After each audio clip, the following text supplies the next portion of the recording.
aprendendo a discernir. Discernimento é uma das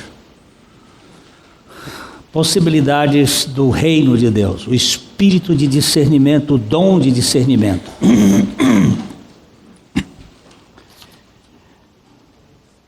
Enquanto, ó Salvador, teu livro eu ler, meus olhos vêm abrir, pois quero ver. Da mera letra além a ti, Senhor. Fala conosco pelo teu Espírito e pela tua palavra.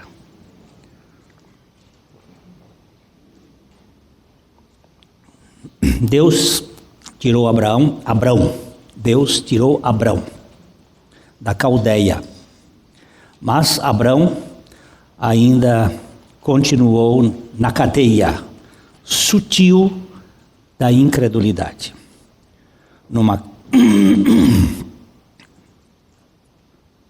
E na primeira crise, ele foi buscar o seu socorro no Egito. De lá ele trouxe uma escrava como indenização, que o fez participante de uma geração carnal. Ele, Sara e Agar são os protagonistas de um drama sarcástico, que resultou numa carnalidade horrenda. Abrão e Sarai vieram de Ur da Caldeia, o lugar da idolatria, e Deus pegou lá.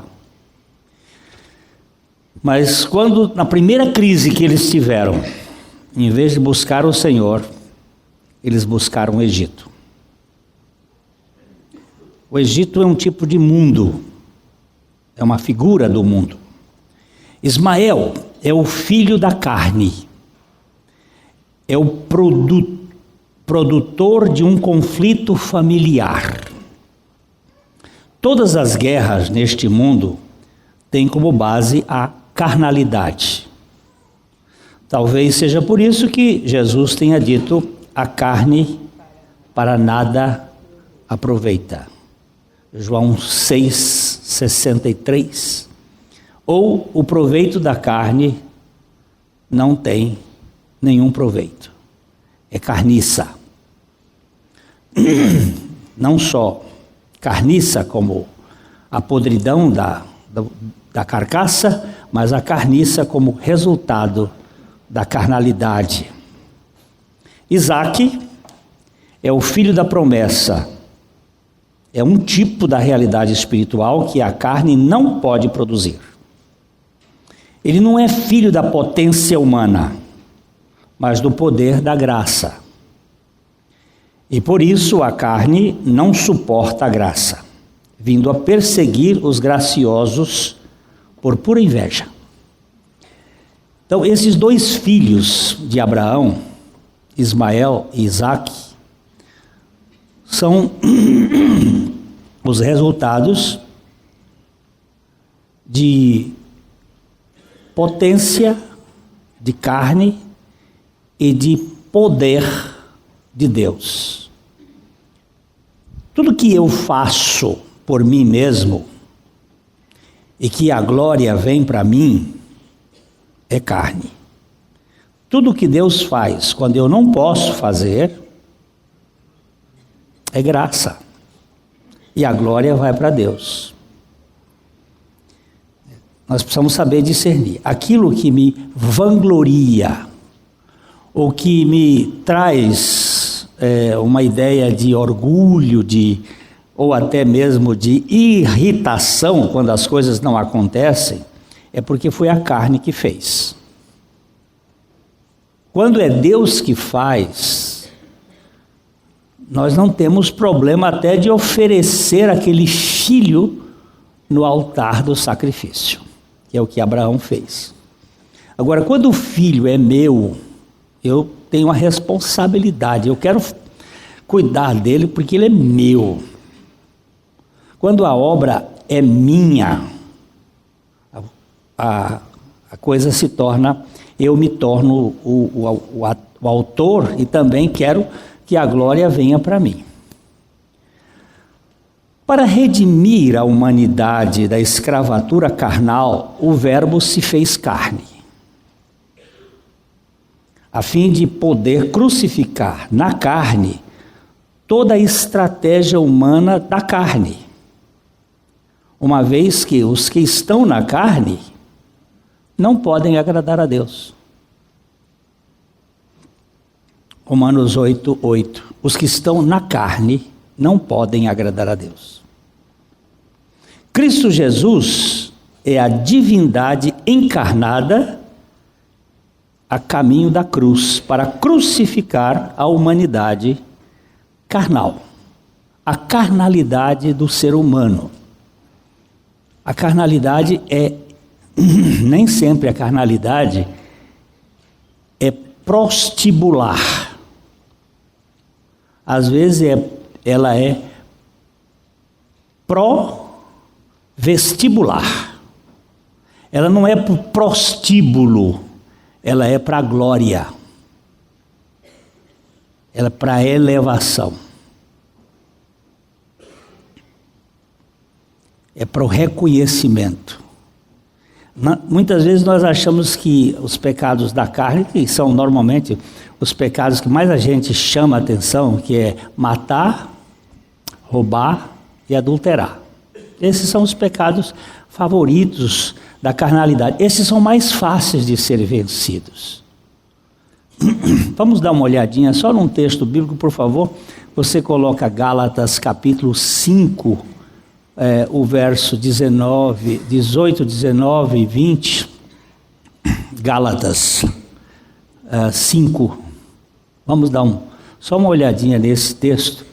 As obras da carne, ou o trabalho da carne, a palavra no grego ali é ergon, que é a ação, a operação, o trabalho, a execução da carne. Vamos ver se acha Gálatas 5. Tem problema. Gálatas 5, 19. É que os nossos sistemas às vezes amarram, olha aqui. Gálatas 5, não é Efésios 2 ainda não. Efésios 2 é muito ótimo demais, ele está no Estando Voz Morta. Gálatas, Glata. Gálatas. Os Gálatas fazem parte dos galeses. 260 anos antes de Cristo, os galeses, os da Galácia, da Gália, migraram para a Turquia. É uma turma celta. Os Gálatas são em origem celtas. E é por isso que eles eram muito volúveis. É uma doutrina, uma cultura. Ora, o que diz aí? As obras da carne são conhecidas e são prostituição, impureza, lascívia, idolatria, feitiçarias, inimizades, porfias, ciúmes, iras, discórdias, dissensões, facções, invejas, bebedices, glutonarias e coisas semelhantes a esta, a respeito das quais eu vos declaro, como já outrora vos preveni, que não herdarão o reino de Deus os que tais coisas praticam. Vamos voltar no verso 19, vamos olhar de novo o 19, só para ver. As obras da carne são, essas aqui são a carnalidade mais rudimentar, mais aparente. Prostituição, impureza também pode ser porneia ou pornografia, impureza, lascívia, esse desejo incontrolável.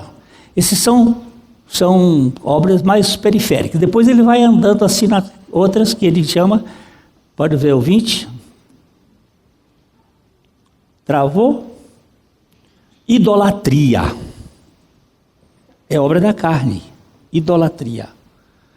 Quando você diz assim, este é meu ídolo de futebol, por exemplo, é um ídolo, é idolatria. Ou um filho é idolatria, ou um esposo é idolatria. Idolatria, feitiçarias. Muitas pessoas pensam que feitiçaria é obra de Satanás. Não é, é obra da carne. Está no plural, feitiçarias. Tem muitas formas de feitiçarias. Desde grayskulls, poderes latentes da alma, como aqueles outros mais bruxais, mas são feitiçarias. Inimizades, quem produz inimizade na família, é obra da carne. Na igreja, inimizades. Porfias, provocações, ciúmes, iras, discórdias, dissensões, essas são mais profundas obras da carne. Mas elas estão aí, gerando divisões, dissensões, facções. Às vezes a gente nem enxerga, ele até está ali, gerando obras da carne. E depois ele vai dizer aqui, invejas. Aí outras mais assim, bebedices, glutonarias. Aí ele perdeu a paciência e disse coisas semelhantes a essa. O negócio é tão grande que não acaba mais, mas são obras da carne. Obras da carne. Tudo que eu faço e que gera em mim glória, vanglória, é obra da carne. Precisamos de entendimento espiritual para compreender a obra espiritual feita por Deus em nosso favor. Assim como Isaac foi concebido pelo poder divino através de um casal impotente, assim o novo nascimento é uma realidade espiritual de Deus, feita do começo ao fim pelo próprio Deus num morto espiritual. É tão improvável que Lázaro se ressuscite, como é improvável que um homem se converta. Essa expressão assim, eu me converti, ela é tão imprópria como você dizer assim, eu me operei da cabeça. Eu fiz uma cirurgia do meu cérebro. No domingo passado, ou na outra vez, eu falei aqui de um médico que em 1928 fez uma cirurgia de apendicite nele mesmo. Está no YouTube. Ele fez. É verdade que tinham 2 médicos assistindo com ele, e os 2 médicos foi que costuraram a ele. Mas ele cortou-se, anestesiou-se, uma anestesia local, cortou-se, tirou o apêndice, fez a cirurgia e os médicos, os outros 2, terminaram. Mas eu nunca vi falar que um médico tirasse um tumor do seu cérebro.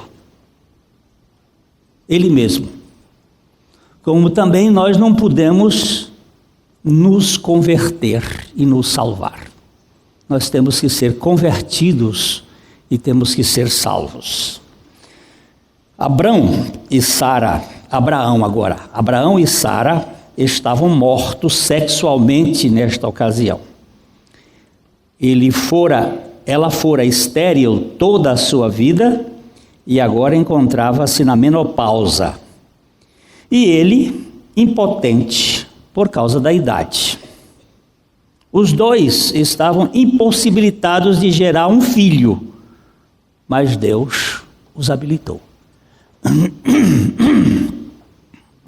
Garganta hoje está com pigarrinho.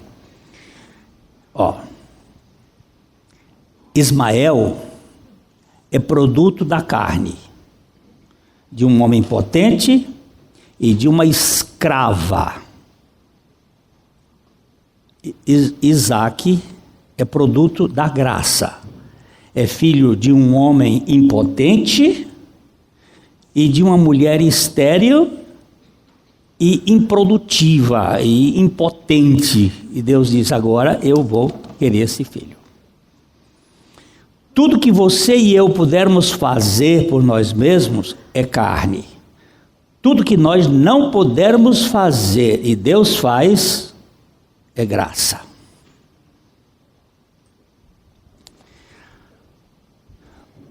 O apóstolo Paulo entendeu bem este processo da regeneração quando ele nos diz em Efésios 2:1. Vamos ler? Ele vos deu vida estando vós mortos nos vossos delitos e pecados. Se os dois, isto é, Abraão e Sara, não fossem vivificados sexualmente, primeiro, eles não poderiam gerar o filho. Assim, se a nós não fosse dado primeiro a vida espiritual, nós nunca poderíamos crer em Jesus e nos arrependermos de nós mesmos. A vivificação antecede a conversão.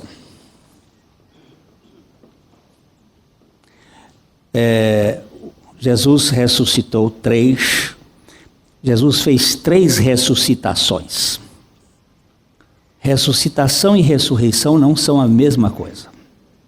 Ressuscitação é fazer um sujeito vir à vida que ele tinha antes. Ressurreição é fazer a pessoa ter a vida eterna, a vida que não morre.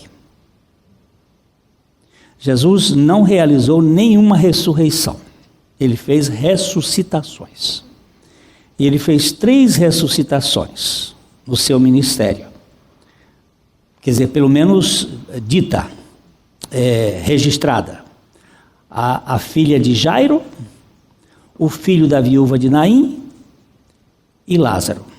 Mas o que mais causou frisson, causou problema, foi a ressurreição de Lázaro. Porque o filho da viúva, o filho de Jairo, estava morta quentinha, de poucas horas. Podia ser até um desmaio. O filho da viúva podia ser catalepsia, porque ele estava apenas um dia. Agora o Jairo, o Lázaro, estava de 4 dias podre. Tanto é que Marta disse: não mexe nesse assunto. E Jesus disse: Maria e Marta, vocês não estão sabendo que eu sou a ressurreição e a vida? E quando ele chegou na porta do cemitério, ele disse assim da sepultura: tira a pedra. Quando tiraram a pedra, ele chamou: Lázaro, vem. E ele veio como um rolo, porque o defunto era enrolado. Ele veio amarrado. E aí foram tirar as amarras dele e ele foi andar e foi comer, e aí o povo ficou. Mas ele não podia fazer isso dele mesmo. Como nós não podemos nos salvar sem que primeiro o Senhor, pela sua palavra, nos vivifique. O poder da redenção começa na palavra de Deus. A palavra de Deus é poder. Ele criou esse universo pela sua palavra. Você sabe qual foi a única coisa que Deus não criou pela palavra? O homem. A água a gente não sabe como foi que começou. Mas a única coisa que ele não criou, parece que foi o homem. Ele fez o homem do pó da terra e deu um beijo no homem. Soprou-lhe nas narinas o fôlego divino e o homem se tornou alma vivente. Robert Leighton diz muito bem: a mente carnal não vê Deus em coisa alguma, nem mesmo nas espirituais. A mente espiritual o vê em tudo, mesmo nas coisas naturais. Porque o que é nascido da carne é carne. Tudo isso é questão de natureza. A carne se inclina para as coisas da carne, porém o espírito para as realidades do espírito. A vida espiritual é um milagre de Deus. É um milagre. Se é milagre, meu irmão, só Deus sabe fazer. Ismael era filho de Abrão com a escrava. Por isso, o filho da potência humana é feito da carne. Portanto, não poderia ser herdeiro no reino de Deus, pois a carne não tem herança no reino espiritual da graça. No entanto, Isaque é filho de Abraão e Sara, o filho da impotência humana, sendo o único herdeiro da promessa. Vamos ler esse texto de João 3,6. O que é nascido da carne é carne. A carne e o sangue não podem herdar o reino de Deus. Isso aqui é a palavra de Deus dizendo em Coríntios. O que é nascido da carne é carne. E carne e sangue não pode herdar o reino de Deus. Você sabe por que o sangue ficou aqui na terra quando Jesus ressuscitou? Jesus não tem sangue no seu corpo, ele tem um corpo, ele tem osso, ele tem carne, mas ele não tem sangue, porque a Bíblia diz que a vida da alma está no sangue. E Jesus derramou a sua alma por nós para nos salvar de nós mesmos, salvar da nossa arrogância, da nossa pretensão de ser como Deus. Se alguém não nascer do alto ou de novo, não pode entrar no reino de Deus. Mas nascer de novo é preciso que o Espírito o vivifique pela palavra. Poder está na palavra. A gente acha que eu fui salvo na pregação do pastor tal.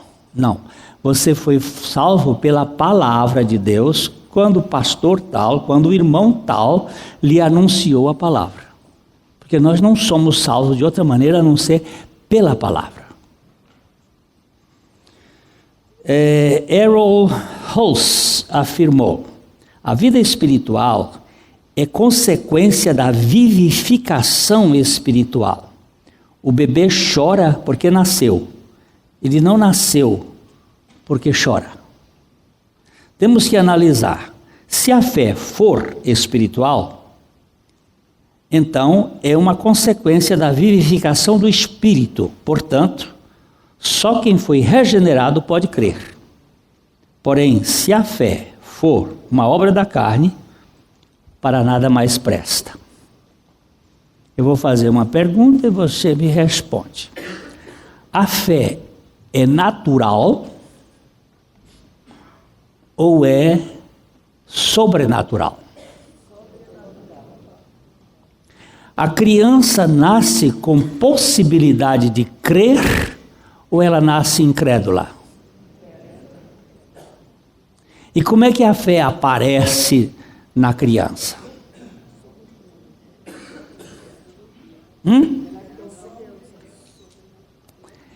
Aparece, a fé não aparece, a fé é dada pela palavra, é como um dom de Deus. A fé vem pelo ouvir e o ouvir da palavra de Deus.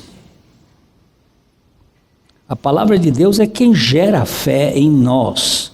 Mas para que ela gere fé, ela precisa produzir vida. E a Bíblia diz assim: minha alma estava apegada ao pó, vivifica-me segundo a tua palavra. É Deus que tem que nos vivificar pela sua palavra. A fé não é um atributo do velho Adão. A raça caída pode pensar positivamente sobre os efeitos das probabilidades matemáticas e acreditar naquilo que pode ser admitido, mas jamais crerá em Deus se o próprio Deus não lhe der fé. Ontem eu fui a Arapongas para encontrar-me com o doutor Adalto Lourenço. Se lembram dele? Esteve aqui na nossa igreja, um físico que dá cursos e aulas sobre a questão de criacionismo e evolucionismo. E nós estamos para publicar um livro do Dr. John Lennox, o maior matemático vivo hoje na Terra, no planeta Terra.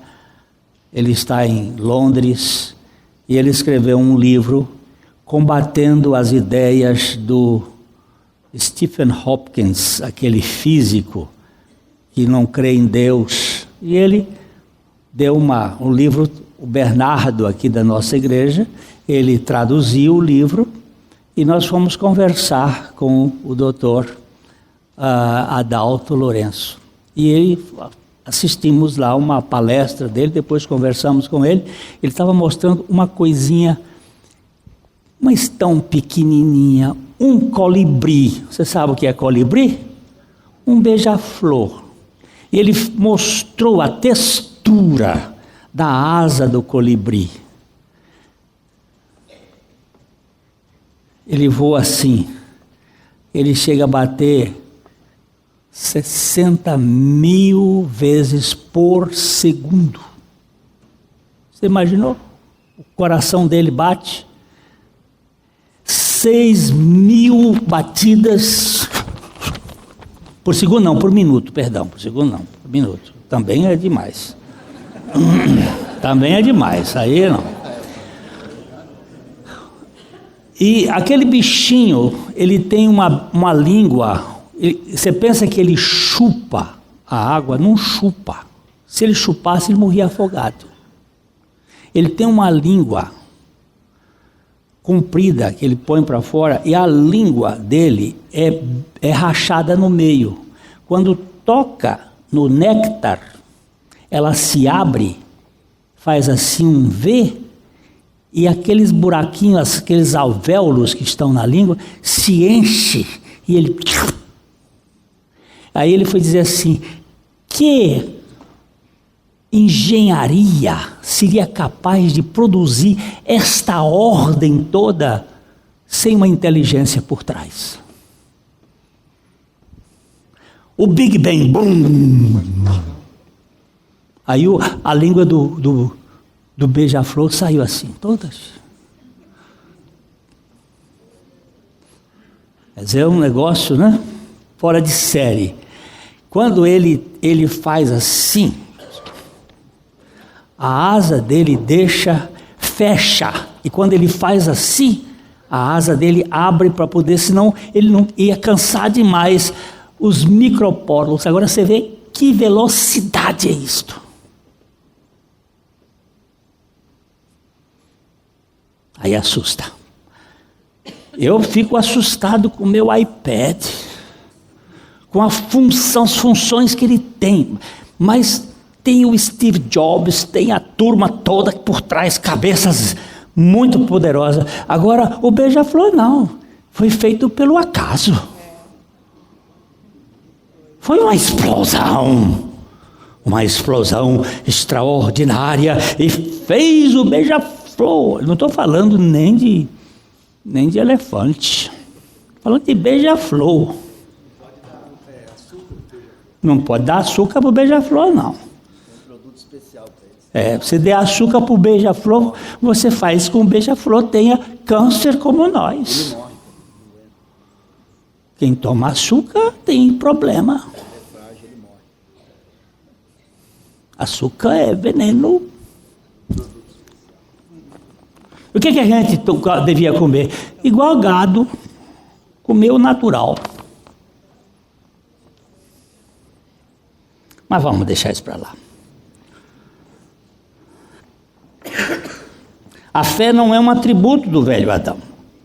O bebê nasce ignorante, mas adquire conhecimento sendo exposto aos meios educativos. Este conhecimento é conquistado naturalmente. Ele também nasce nesse mundo incrédulo, todavia só terá fé se for convencido pelo Espírito Santo, mediante a palavra de Deus. Isto é algo sobrenatural, pois a fé é um dom de Deus. Ontem, quando nós íamos lá para Arapongas, nós resolvemos almoçar num restaurante em Rolândia chamado O Garfo. Moço, quase não se consegue comer a quantidade de comida que vem no prato. É um negócio monstruoso. Eu nunca vi tanta comida na vida. Depois fomos pagar, o garçom veio para receber. Eu olhei: como é seu nome, meu filho? Ele disse: Samuel. Eu disse: que nome lindo.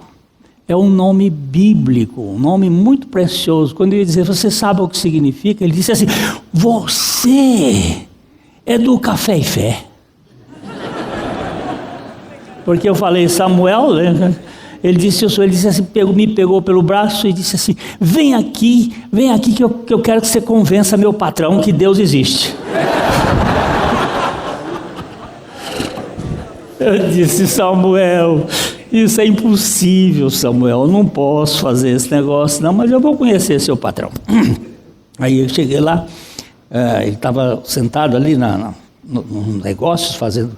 Ele disse assim: ó, conversa com esse homem aqui que ele vai te convencer. Eu digo: não tem jeito. Aí eu peguei na mão do Márcio e disse assim: tem um cara que ama você loucamente, rapaz. Ele ficou sem saber. Eu disse: ele ama de eternidade em eternidade. Ele ama você. E sabe por que você não compreende? É que você está vendo esse pote aqui, tinha um pote com umas balas. É porque se você puser todo o oceano aqui dentro desse pote, não cabe. Ele é muito pequeno. E a sua e a minha cabeça também são muito pequenas para compreender o amor. Agora eu estou entendendo o que você quer dizer. Mas eu não sou ateu, não. Eu sou agnóstico. Aí eu sou teísta. Já virou com uma confusão que ele disse que ele não sabia nem o que era mais. Aí eu disse: não, mas é que você crê num Deus muito pequeno. Mas tem um Deus grande de amor.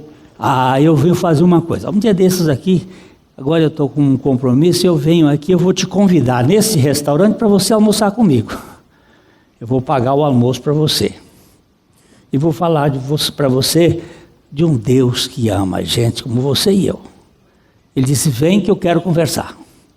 Eu marquei com ele, vou voltar lá e vou pagar o almoço para o dono do restaurante. Vou sentar com ele, vamos sentar, vamos comer. Mas para a gente comer aquele prato, só nós dois, eu vou ter que levar pelo menos minha mulher e mais a família. É desse tamanho o prato, não é, Joaquim? É grande. Eu nunca vi um prato daquele tamanho. Se vocês quiserem, a propaganda está feita lá em Rolândia. Mas eu quero dizer para vocês uma coisa, gente. Nós não temos fé. Mas sabe, eu vou sentar com o Márcio. Eu vou expor a palavra.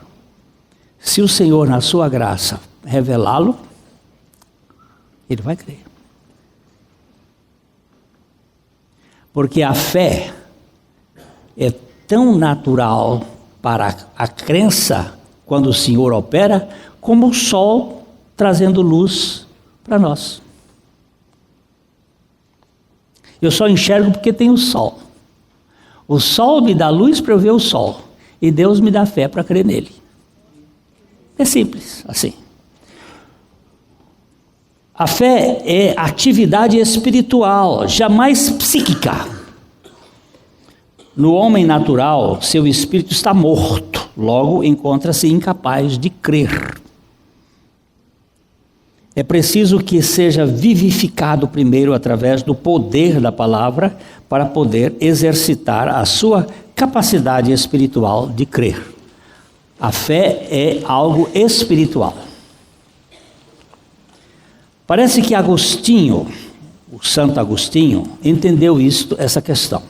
Deus escolheu-nos não porque cremos, mas para que creiamos. Se a fé fosse um talento natural, todos nós tínhamos de que nos vangloriar. Mas, porque ela é um dom de Deus, tudo o que nos resta é adorar e agradecer. Deus não nos escolheu por causa da nossa fé, mas para termos a sua fé. O apóstolo Paulo diz em 2 Tessalonicenses 3:2, a fé não é de todos. E o escritor aos Hebreus, em Hebreus 11:6, sem fé é impossível agradar a Deus. Então isso é o mesmo que dizer, para agradar a Deus, é preciso que o próprio Deus nos dê da sua fé como um dom. Ora, se a fé não é de todos e sem fé é impossível agradar a Deus, só quem recebeu a fé de Deus, dada por Deus, pode agradá-lo. Charles de Foucault disse, logo que... Esse é um ateu, esse foi um ateu, um filósofo, um matemático. Ele disse, logo que percebi que existe Deus, entendi que não podia fazer outra coisa a não ser viver por Ele.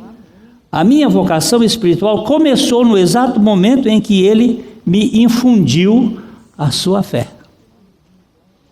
A vida dada por Deus nos capacita a crer em Deus e nos arrepender de nós mesmos, isto é, da nossa incredulidade. De que Jó se arrependeu?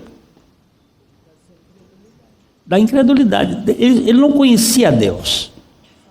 Ele disse só de ouvir falar. E ele disse, eu me arrependo e me abomino no pó e na cinza.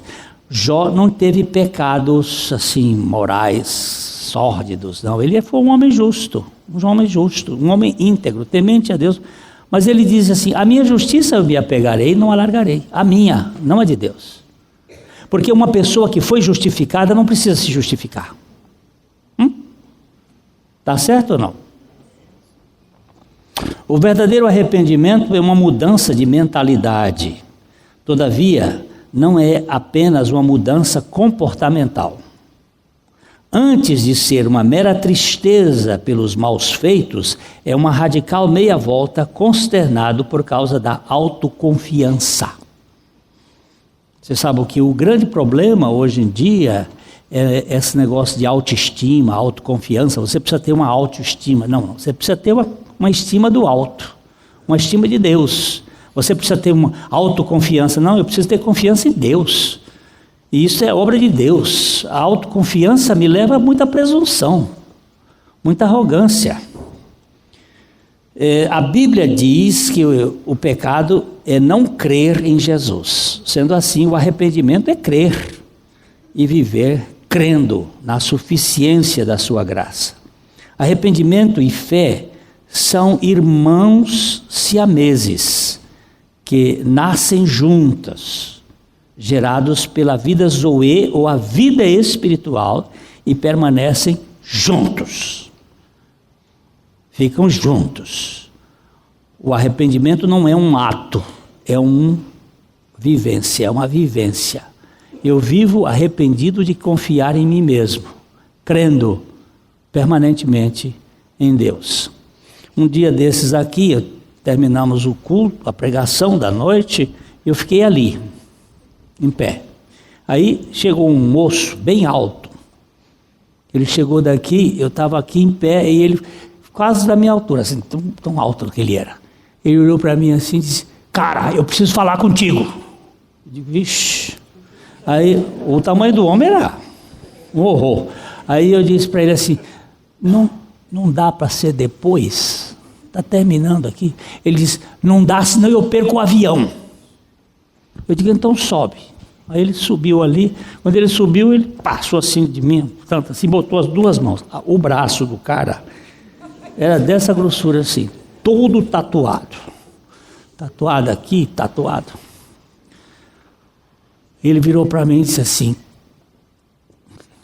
você é culpado. Eu digo, a lei-me. Ele disse, meu amigo, eu sou culpado de quê? do que está acontecendo comigo. Eu disse, então conta o que está acontecendo com você. Ele disse, eu fui criado na igreja lá no Rio Grande. Ele deve estar ouvindo aqui. Eu fui criado na igreja lá no Rio Grande.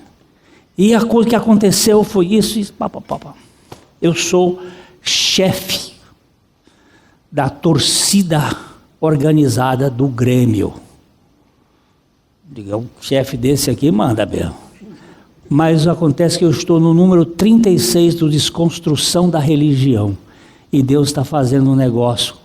E ele me abraçou e me levantou assim. E eu fiquei, parecia uma folha. Tinha uns irmãos ali, ficaram rindo. E ele abraçou e disse assim, eu vim hoje aqui só para te dar um abraço. Porque Deus está fazendo uma obra em mim. Eu digo, então a culpa não é minha.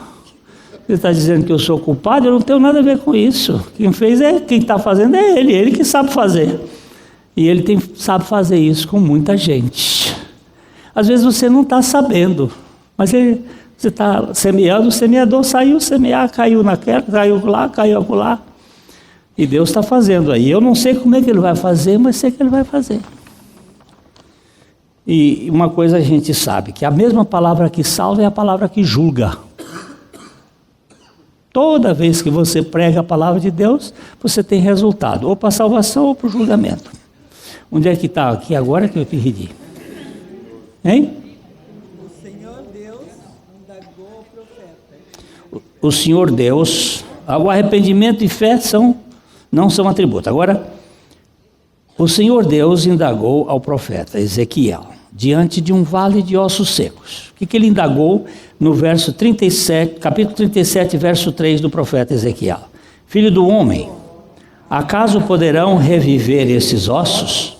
Responde, Senhor Deus, tu sabes. A pergunto agora a você, poderá um morto espiritual tornar a ter vida? Se você tiver a mesma noção do profeta, dirá, Senhor Deus, tu sabes. Se o poder de Deus, só o poder de Deus para fazer um vale de ossos sequíssimos ter vida. Vamos ler aqui Ezequiel 37, 4 e 5. Disse-me ele, profetiza a estes ossos e dize-lhes, ossos secos, ouvi a palavra de Jeová. Pois assim diz Jeová Deus a estes ossos, eis que farei entrar o Espírito em vós e vivereis. Agora você preste bem atenção, profeta e Deus conversando. Tem um vale de ossos secos. E Deus pergunta para ele, pode viver esses ossos secos? Meu Deus, só o Senhor sabe, eu não sei. Então profetiza, prega a palavra, ouvi. Você dizer para um osso seco, ouvir a palavra de Deus, você já imaginou um negócio desse? É osso, mas não ouve. Como é que um osso vai ouvir a palavra? Osso seco, ouvir a palavra de Deus.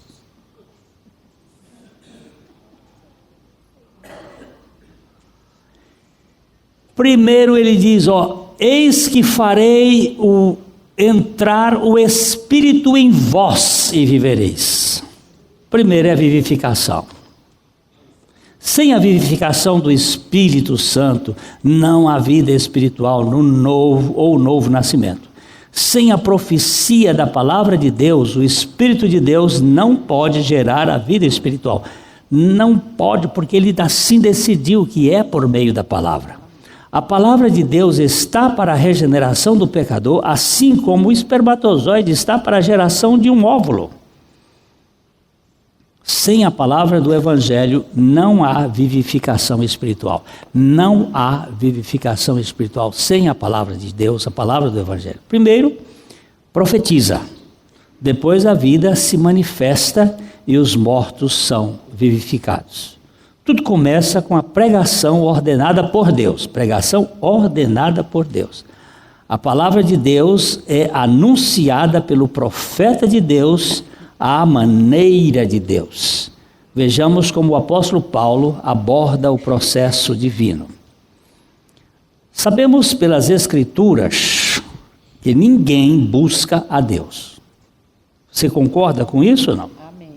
A Bíblia não diz que ninguém busca. Porém, Paulo diz: todo aquele que invocar o nome do Senhor será salvo.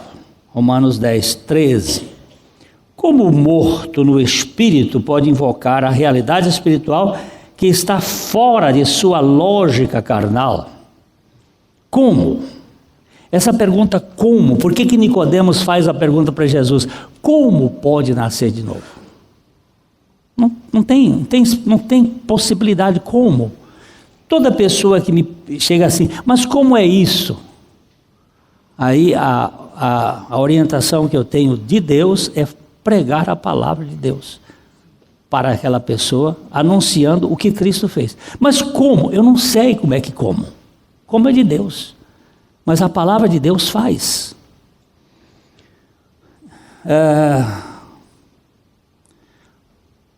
Todo aquele que invocar o nome do Senhor será salvo. Todo aquele que invocar. Mas como é que um morto pode invocar? Eis aqui as questões básicas ditas por Paulo em Romanos 10, 14 e 15. Vamos ler? Como, porém, invocarão aquele em quem não creram? E como crerão naquele de quem nada ouviram? E como ouvirão se não há quem pregue? E como pregarão se não forem enviados? Como está escrito: quão formosos são os pés dos que anunciam coisas boas, ou os que anunciam o Evangelho. Anuncia o Evangelho. O Evangelho é a palavra de Deus, é o Verbo encarnado, é a obra de Cristo. O morto é vivificado, o vivificado crê e clama, invoca e é salvo. Tudo indica que só pode invocar quem crê. Só pode crer quem ouve. Se alguém que está morto espiritualmente ouve, é porque foi vivificado pela pregação da palavra de Deus. Caso contrário, não ouviria. Poderão reviver esses ossos secos? Senhor Deus, tu sabes. Parece claro, a vida espiritual é consequência da vivificação espiritual. Se não houver vida espiritual gerada pela palavra de Deus, não haverá a menor reação espiritual na vida psíquica de alguém. Fé e arrependimento são realidades espirituais, não naturais. Fé e arrependimento são realidades, portanto, do Espírito. Portanto, não fazem parte do homem natural. Só é convertido quem foi convencido e vivificado por Deus. Vivificado e convencido.